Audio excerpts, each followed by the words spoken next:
Welcome to In the Jumpseat with Jacqueline.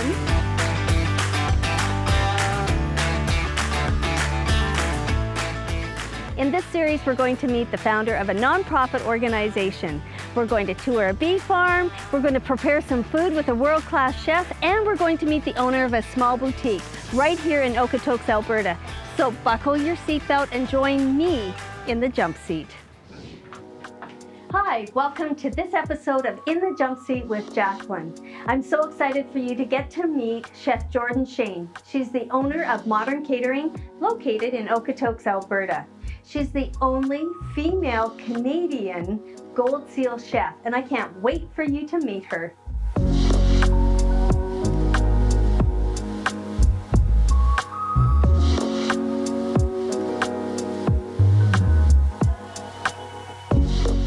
Oh, Jordan, I'm so excited to be here in your space. Like, this is an amazing, quaint little boutique, but it's actually not just a boutique. It is called Modern Catering Boutique Café. Nice. Let's define exactly what you do.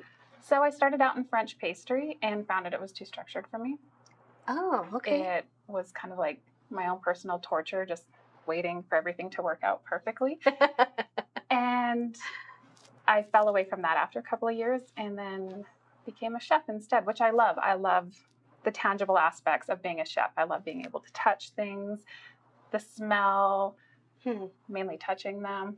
As opposed to baking, you can't really do that. Right. And so I am classically trained as pastry chef. However, I don't love doing it. My passion is, being a chef, cooking. For those that don't understand, when we say chef, that means you just cook, right? It's like the 5-course meal or it's the 3-course meal. Is that correct? And then being a chef, that branches down into a multitude of styles of chefs. Okay. Most chefs will find their specialty. So speaking in English, there will be a chef that is specific with beef, some that are specific with hors d'oeuvres. Okay, right. And then you get into, the pastry chef side, which leads into baking. Right. There's probably, in Canada alone, over a dozen different types of chefs. Wow. Let's just talk about what it means to be a gold seal, because I am intrigued. When I started looking you up and I started looking at things about you and what you do, I'm like, she's a chef. That's awesome. I love that she's a female chef. That's great. And then I got into this whole gold seal thing. So this is your moment. Please educate us on what a gold seal means. So what it means is that, and I'm just going to nutshell this. Yeah, nutshell. Keeps it easy. You need to go, or I need to go, to a new country each year. You can never repeat a country within 8 years. And you have to study the cuisine in that country. You have to study the culture, the types of food that come from there, the way they prepare. And then you apprentice for a minimum of 500 hours in the highest starred restaurant that you can find. Not all countries will have that. And you're not paid to do it. So it's basically you're a chef with a huge thirst for knowledge and travel, which that's me through and through. It's a badge of honor, really, isn't it? So you need to be nominated into it by someone within the program, and then there's a vetting, like a huge vetting, Really? Everything. Yeah, it's a big deal. However, in Canada, it's not overly well known, and that is because we're such a large nation and we have to fly everywhere to study. So if you're from one of the European nations, you could have 10 years worth of apprenticeship work in a 2-hour flight from home. Right. So like there must be thousands of gold seal chefs around the world. There is, mostly men though. There's currently just over 1,000 female. 1,000 female gold seal chefs. Mm-hmm. And how many are there in Canada? Just one. So I just want to be clear. You are the only female Gold Seal chef in Canada. For now. That's amazing. Everybody, that is amazing. Thank you. It's a badge of honor. You have to go to a different country every year, study their cuisine for 500 hours for free in a 4 to 5 star restaurant. And that fulfills your requirements for a Gold Seal. You also have to learn as much as you can with the language, which you have to learn honestly, the language. She has to learn the language. I'm as terrible. Well. Like, I'm terrible. But I'm really good at knowing the base words in each country. You need to really dive into the culture. You need to understand what they do, why they do the food preparations they do, why certain types of food is so special to them. I'm amazed. It's really, really amazing. So how long have you been doing this? How long have you been in the Gold Seal program? I've been in the Gold Seal program for 6 years. 6. So you've done 6 different trips. Oh no, I've done over 30. 30 trips. Okay, but you only had to do one country a year. But you've chosen to because do the world in 6? I have 5 children, and so knowing with my pregnancies and after having kids, I would not be able to fulfill those requirements. So I was the first person ever to ask for my own twist on maternity leave, and I did as many countries as I could in advance. So my time off, no matter how it looked, I would be able to fulfill those requirements. And they approved that? Yes. Wow, that's incredible. COVID has hit everybody in different ways, and we've seen that so many avenues out there. Yeah. So let's talk about COVID and your business and your career. You know, I know that there are lots of negative things that have happened with COVID, but you've really navigated well through it. So tell us how you've done that, and where is your business at right now? Well, I took a very different approach to COVID. One thing, I understood that it was much bigger than me as a person. It was bigger than our household and how it affected our household. Within the first 2 months, I knew that, like most people, it wasn't going to go away anytime soon. So I cut my losses and I shut my entire business down. And the hardest part of that was letting go of my staff, because I love them like family. That was really challenging, and taking the risk of shutting everything down for something really unknown. And then what I did was I made a business bucket list. I sort of prepared for my business. Oh, no. Let me read this. It is called a business death bucket list. Yes. When I read that, I thought, that's amazing. Somebody made a business death bucket list. Yeah. So, just give us 1 or 2 things that was on that. Well, the first one was, how do I want to be remembered? Whether you're an individual person or you're a business, if you have to prepare for that, how do you want to be remembered? What do you want your legacy to be? And one of the most key things with my business is I work a lot with charitable organizations. It's really important for me that if my community is going to support my business, then I need to support my community in return. Oh, I love that philosophy. And when this happened, there was so many people in need, whether it was financially or psychologically. It was just such a mess for everybody. So I thought, well, what could I do? Something to, help make people feel happy. And if my business doesn't survive this, they can at least say, oh yeah, I remembered, that business did this and that. And I just wanted to go out on a positive note, basically. Wow. That's great. And that's what we want to talk about is, how did businesses or people or nonprofit organizations, how did they navigate coming through COVID? And then on the other side, where are they at now? And so tell us about your business now. Where are things at? Well, ironically, what I was doing to help cheer up my community with my death list ended up showing me that there was quite a demand for what I did. Wow. And being a catering company, typically I would do things by the hundreds or the thousands. And so if somebody wanted a small amount of whatever product I had, I never was able to do that. If somebody needed, 12 tarts, I'd be like, no, minimum order is this, ta-da, ta-da, ta-da. And this really helped me realize that there is a demand for it, and it is worth it. Hmm. So I thought, well, hey, how about I start in a very, very small shop and see how this goes, where people could come in and have very delicious, comforting, but upscale food or treats or desserts or whatever it was. And they could come in, grab it, walk back out. There's no seating. And then I realized that's like the most simple way to have a boutique cafe. I don't have to worry about seating. I don't have to worry about anything. And it worked. And within my first month, I realized I needed a larger space. So then I took on a larger space, and although we're smack in the middle of renovations, I am quickly realizing I need a larger space. So we'll see how that goes. We're going to move right into her pop-up kitchen, and she's going to teach me something great to make that anybody could make. So why don't you join us in the kitchen?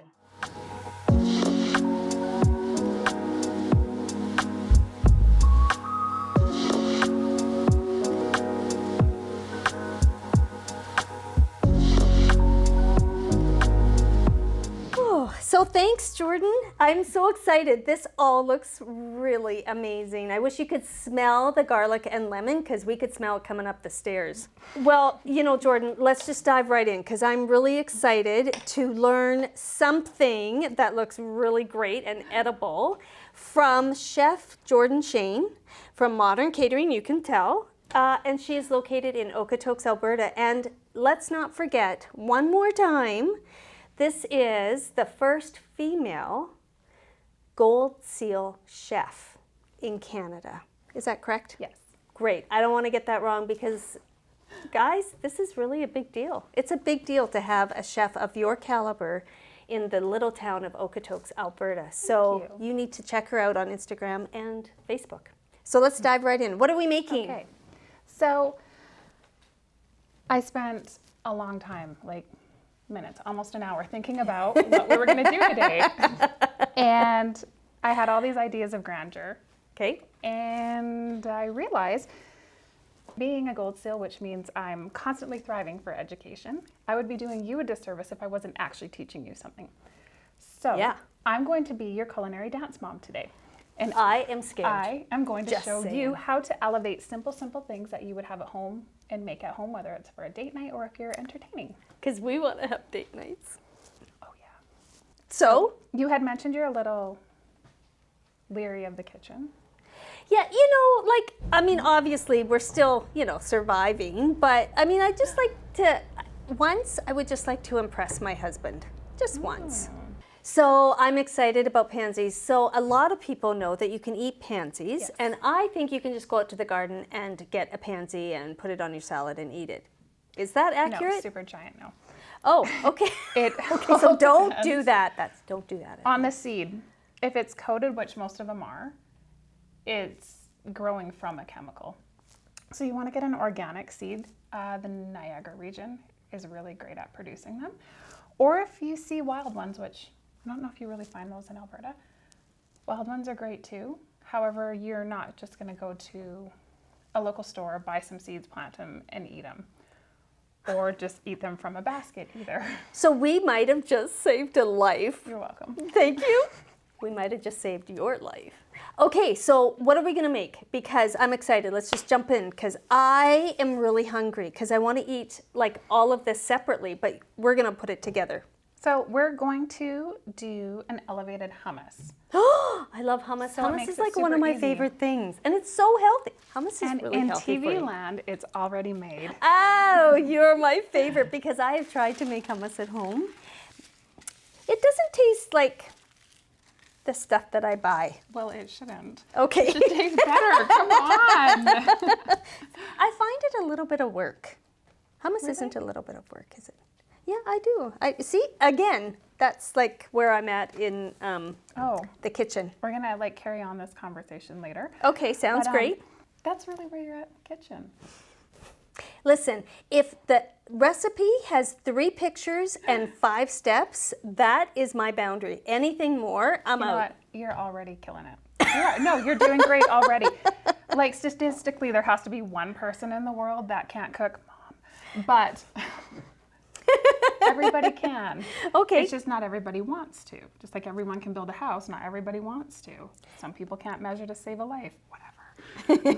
So we have some hummus here. Okay. And what you're going to do is just smooth that out. Okay, like, Just whatever looks good to you. You can make a shape.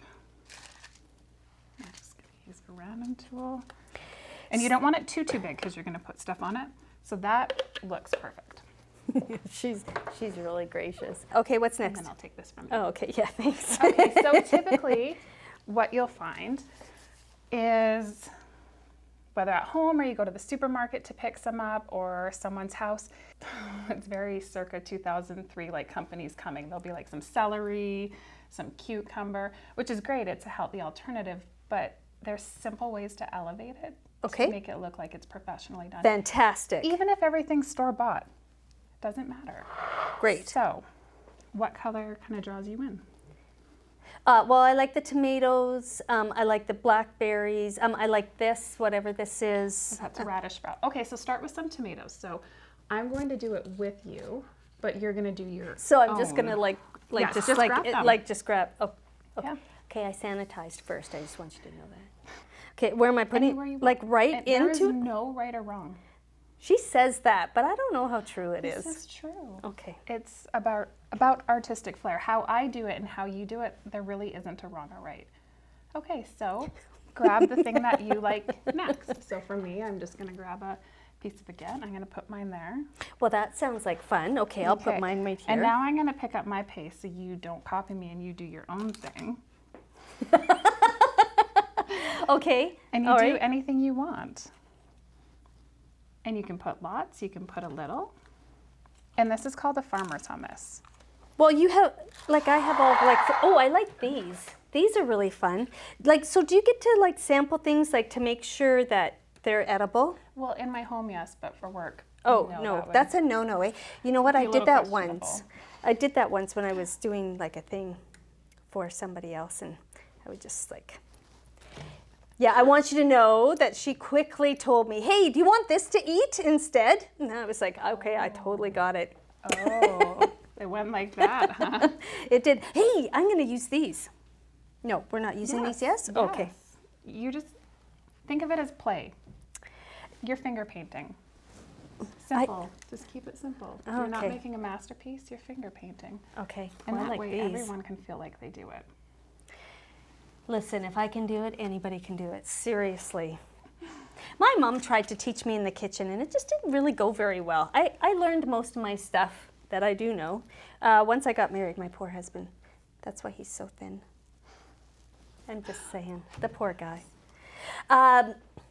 I want to talk to you while we're doing this about family, which is a great segue, because you have a big family. Yes, I have a huge family.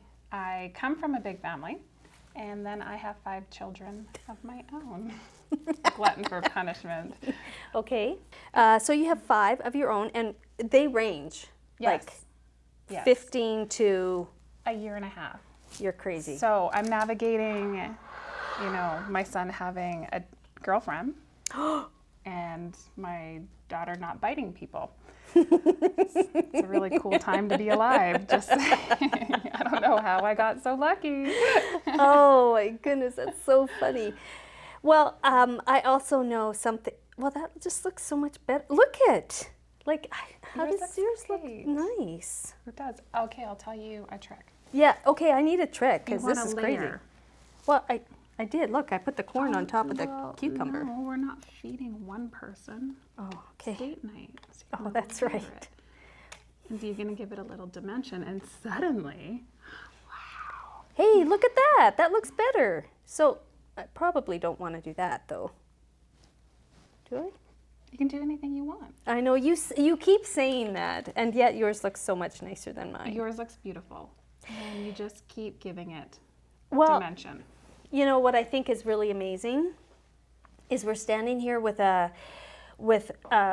not just the only female gold seal chef in Canada. We are standing here with a woman who has 5 children. She navigates a business, takes care of her family, but we're also going to talk about your health. I think it's a remarkable story. Oh, thank you. So you are a cancer survivor. I am. I had kidney cancer, which is extremely rare for what my age was, and being a woman, so me and all the old men out there. So surgery was my option, and I was really, really fortunate because surgery took all the cancer out, and I've been clear since. So I cannot complain. So happy. Well, celebrating you for sure. Cancer survivor, and she's doing all this. We should start hanging out every day because you're like boosting my ego. I love it. Or like start an app for me to wake up to. Like, Jordan, you are awesome. My day would be so peach. Are we done here with this? Do you feel like you're done? Well, you know, That's outside the of beauty eating. food. But, you get to play with it. You get to decide what you like. You look at anything and feel inspired to just do it. I think yours looks beautiful. So I couldn't sell this one, but I could sell this one. You could too sell yours. But not with the tomatoes rolling off. So another thing that's really, really important is when you have hummus, especially in the summer, you want to drizzle it with typically oil. I like sesame oil because it has a better flavor to me, and that's just how my palate works. And you're going to drizzle it over everything but the crackers. Everything. The florals, the tomatoes, everything. You know, I have done so many things in my life. I'm not afraid to try new things, but somehow this scares me. It shouldn't. And now what the oil is going to do is it's going to help adhere any additional seasonings we put on. So for me, maybe I want to tear up some basil, and now it's going to magically stick to my roasted radish and tomato. And it just looks prettier, but it's also nicer when you're eating it. And then same with a little pepper. So instead of the pepper just falling off of everything, now it's going to adhere to it from the oil. Oh, aren't you smart? That is why you are a Gold Seal chef. Thank you, Jordan, for being on this episode of In the Jumpseat with Jacqueline. Although I really feel like I was in the jump seat and you were the one driving, but I really appreciate it. So thank you so much for sharing your story with us and for all of you out there.